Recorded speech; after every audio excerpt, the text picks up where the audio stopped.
పెట్టుంటావు కొన్ని లక్షలు పోసి బాతు డబ్బులు అట్లా జలకలాడేవాళ్ళు. చంద్రబాబు నాయుడు గారు వద్దు అన్నారు కాబట్టే నువ్వు ఇంకా నీ కొంపలో ఉన్నావు జగన్ రెడ్డి, అది గుర్తుపెట్టుకో. ఏంటి నువ్వు వార్నింగ్లు ఇస్తా ఉన్నావా? ప్రజలు కాల్చి వార్తలు పెట్టిన తర్వాత కూడా ఇంకా బుద్ధి తెచ్చుకోకుండా ఇంకా ఎదురు మాకు వార్నింగ్లా? ఇవన్నీ ఎందుకయా? నువ్వు ముందు అసెంబ్లీకి రా.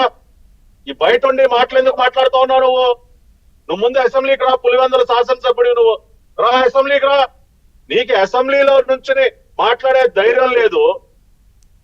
ప్రపంచంలో కల్లా నెంబర్ 1 పిరికోడు నువ్వు. బయట నుంచి మా కార్యకర్తలు వద్దు అన్న ఆగరా?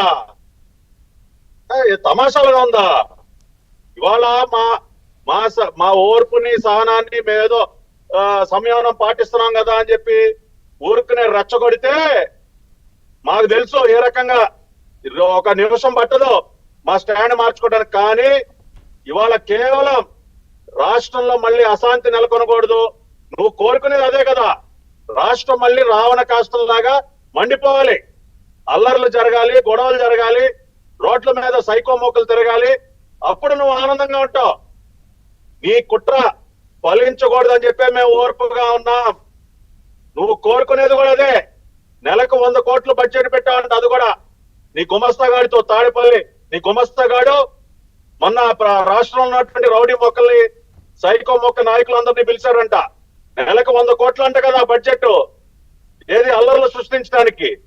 కాబట్టి నీ ఎజెండానే రాష్ట్రంలో లా అండ్ ఆర్డర్ బ్రేక్ అవటం. దానిని ఎట్టి పరిస్థితుల్లో కూడా సఫలీకృతం కానివ్వము.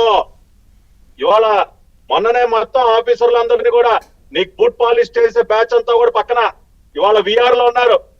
ఇవాళ నిజాయితీగా లాఠీలు చులిపించినటువంటి అధికారులు ఉన్నారు. నువ్వేదో అనుకుంటా ఉన్నావు. ఇవాళ నీకు బూట్ పాలిష్ చేసే అధికారులు అందరూ పోయారు నాన్న. నీకు సెల్యూట్లు కట్టి జీవుజులు అనేటటువంటి అధికారులు ఎవరు లేరు. రోడ్డు మీదకి వచ్చి ఎవడన్నా తోక జాడిస్తే లాఠీలు ఇరిగిపోతాయి. రైట్ పట్టాభి గారు, ఒక్క నిమిషం. పట్టాభి గారు, ఎమ్మెల్యే గారు, శ్రీనివాస్ గారు, ఇప్పుడు జగన్మోహన్ రెడ్డి గారు అన్నది మీరు విన్నారు కదా, అతి వేగంగా తుడిచిపెట్టుకుపోద్ది.